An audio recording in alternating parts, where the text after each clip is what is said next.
Good morning, and welcome to The Price of Business. This is William Edmundson, turnaround CEO and service industry company consultant. Want to make everybody welcome this morning. I'm filling in for the vacationing Kevin Price. And as always, we are here today talking about you and your business. We've got a lot to talk about, but before we start, let me tell you that portions of the show are sponsored by Fitch CPA firm. Well, let's get right into it. Our first guest this morning is Dr. Adi Jaffe. Good morning, Dr. Jaffe. How are you? Good. How are you doing this morning? Fine. And you are with Alternatives Behavioral Health. And why don't you tell us a little bit about what you guys do over there and how it's different from some of your competitors?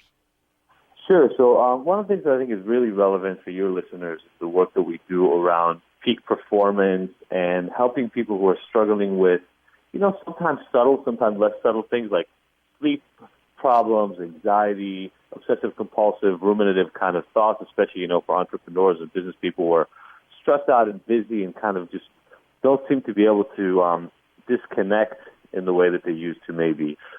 We do a lot of work with people around biofeedback, neurofeedback, mindfulness, and really helping them fine-tune the way their brain functions so that they can maximize what they're doing in their everyday life.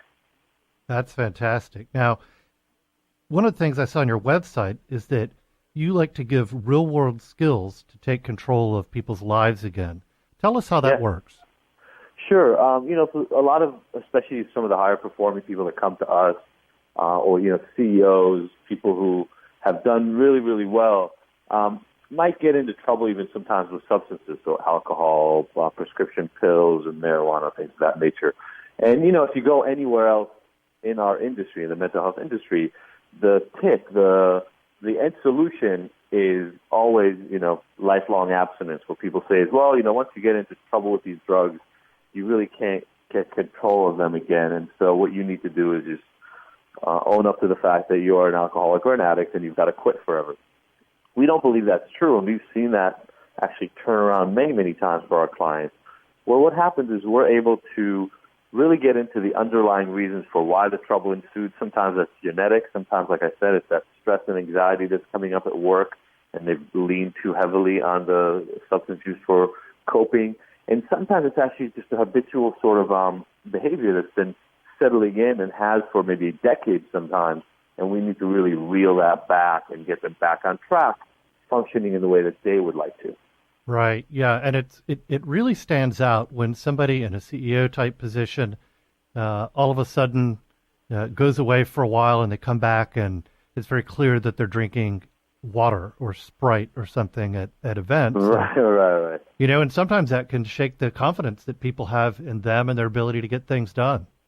Sure, and even, for a CEO, for somebody, I manage my company, and for me to disappear for 30 to 90 days, it's not that it's impossible, let's be honest about it. You could if things really were that difficult, but as you pointed out, a CEO disappears for 60, 90 days, that's a shakeup for a company by itself, let alone the knowledge that the company has been run by somebody with those sorts of issues. And that's not to shame the person who has the trouble, but what we'd like to do is what our clients always tell us is we're the realistic solution. We're not necessarily somebody's last attempt. There have been clients of ours who have gone to other treatment centers, but mostly we get clients after they've either tried other treatment centers and they just didn't work for them, they didn't work with their lifestyle, or the converse, where people said for years, I need a little help, but I'm not going to one of those places.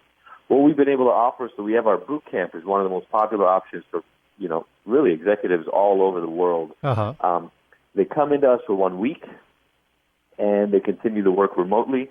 And again, you hit it right on the head. The idea is, how do we generate a solution that helps people deal with the problem in their everyday life so that it doesn't get to the point where things are so extreme and so out of sorts that taking 90 days off of work seems like a good idea. Yeah, exactly. And sometimes I guess people can realize that they have an issue, and if they're going to correct it, why would you want to penalize them and possibly their career? Yes, and people come to us hopefully earlier in the problem, right? They come to us when the drinking is a problem, not necessarily when well, some people in the industry would probably still call them alcoholics, honestly, because that's one of those terms that just gets thrown around so much. Right. But I think for most people around them, people are starting to wonder. They're not necessarily calling them alcoholics, but they're kind of saying, I think this drinking thing's got to get under control. That's the best time to call us. Spend a week or two with us here locally, or if you're local to LA, we have 2 to 6 month programs that really get at the core of the problem, and that's how we do it. That's really interesting. So one of the things I like on your website is that you talk about how you treat people rather than just an addiction. Yeah.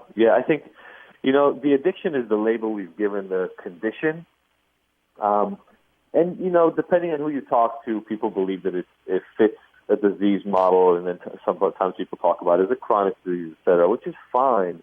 But, addiction is the only condition that I know of where if a treatment doesn't work, we blame the patient. That doesn't happen in any other treatment that I know. If you have cancer and you go to get chemotherapy and the chemo course doesn't do what it's supposed to do, nobody says, you really need to want this more. It doesn't seem like you really want to get the help. But in addiction, we give somebody treatment and it doesn't work, and we immediately blame them for it. What we believe is people got into the problematic behavior for a reason. Instead of pointing the finger at them and saying, what's wrong with you, let's look at the underlying reasons why this made sense. I'm a behavioral neuroscientist by training. It all has to make sense. Your brain won't allow you to do too much that is nonsensical. And so what I need to find out, if I'm going to do a good job of helping you, is to figure out how did it make sense to you? How can we either through cognitive behavioral therapy reshape the beliefs that made it make sense, or else how do we reshape your environment and the other things that are happening around you to make sure that behavior doesn't continue, or at least not to that same level of problem? Sure. That's amazing stuff you guys are doing at the Alternatives Behavioral Health Thank you company. So much. Now tell me, our listeners may be very interested in this, and how can they reach you and your company? They can call us directly at 888-532-9137. Again, that's 888-532-9137. Or they can look up addictionalternatives.com is our website, or the Alternatives BH main website. They all work. That's fantastic. Well, that's a great philosophy you guys have, and really sounds interesting. And you keep up the good work that you guys are doing. Thank you so much. Okay. Well, we appreciate it. Day. Thank you. And we would like to tell all of our listeners that, remember, the best content here shows up at usdailyreview.com. We'll be right back with more of The Price of Business right after this.